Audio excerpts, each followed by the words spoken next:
Right, hi guys, how are you? Welcome to our first ever, review. The film we're doing today is Robocop. My name is Simon, and across from me here is the lovely face of Sean.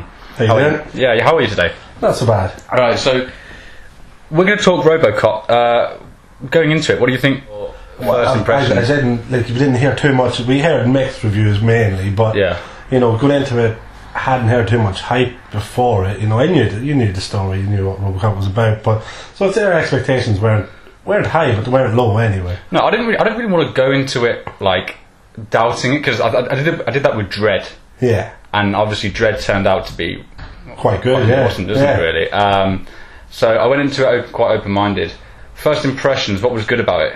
Well, I said, I being a fan of the originals, I loved the wee nods that they gave to the old ones, like the theme music and that, certain lines, certain character names, they changed Lewis to a male character in this one now, where it was a woman previously, but just that initial bit where the music kicked in, like you could still, it gave you the wee shiver that you're like, this is just the nostalgia reminding me of the old ones. Yeah, so. I didn't see the first one. I'm a failure. Yeah, I'm a real failure. I didn't pick up on those. Yeah, it's kind of like it's that was good about it, because obviously with the remakes you want to change it, make it your own, but at the same time, like a lot of people going to it would still be fans of the previous ones. Yeah. So you want to acknowledge them too, and it helped. It was enjoyable to see those.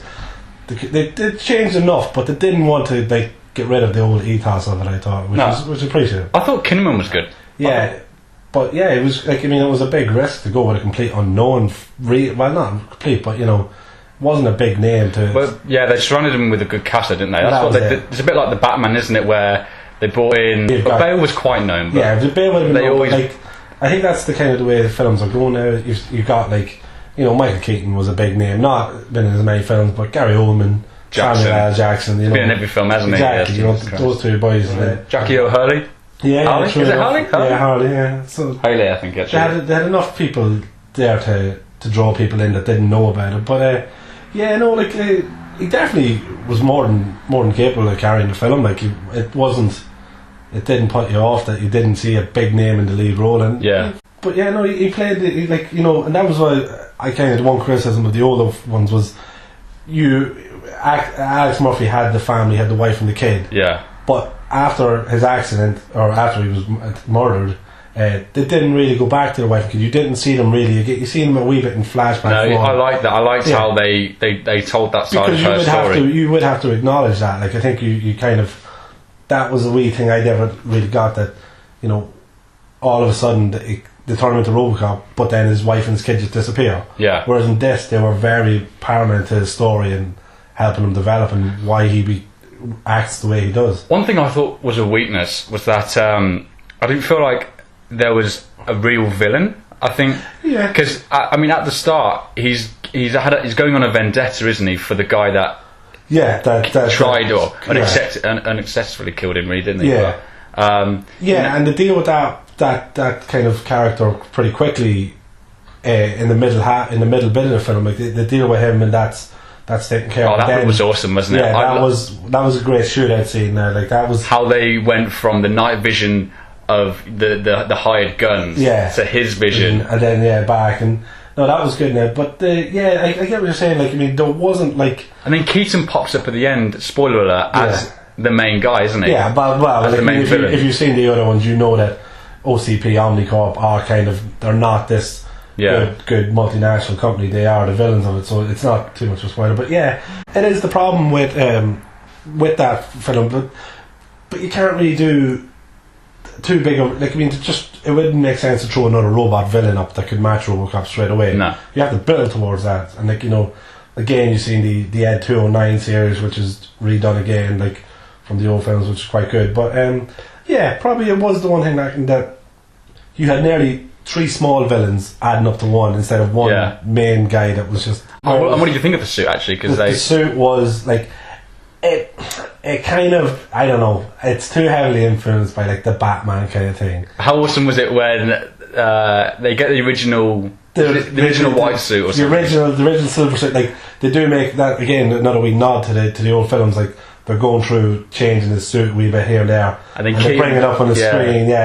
This suit here is his combat one. It's I like that, but let's make it black. Yeah, that was Keaton, and it was like, oh, Batman, here we go. But I think that's the way the films are going now. It's just like you see him in the silver suit, and it's good when he's in the silver suit, but I didn't really get the point. I get, why would he come out in a big shiny Tin Man silver suit to fight bad guys? But the blacking just kind of smacked of, let's put him in a Batman suit and kind of cling to that a wee bit. No real surprise at the end, though. It was kind of, you knew it was coming, and I thought actually at the end where he kind of triumphs over the computer side, where that there, again, I didn't really get it.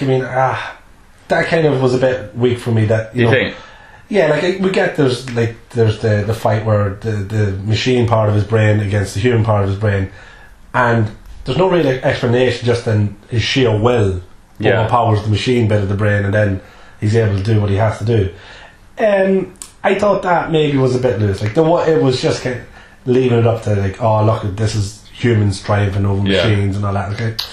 It's a bit weak, that bit. I think as with a film like this where there's so many messages, I didn't think for 1 second the director had lost control and went off on a tangent, somewhere else. I thought the storyline really stuck quite true. It's very prevalent to stuff that's going on today, like the use of drones in Afghanistan and Iraq and all that.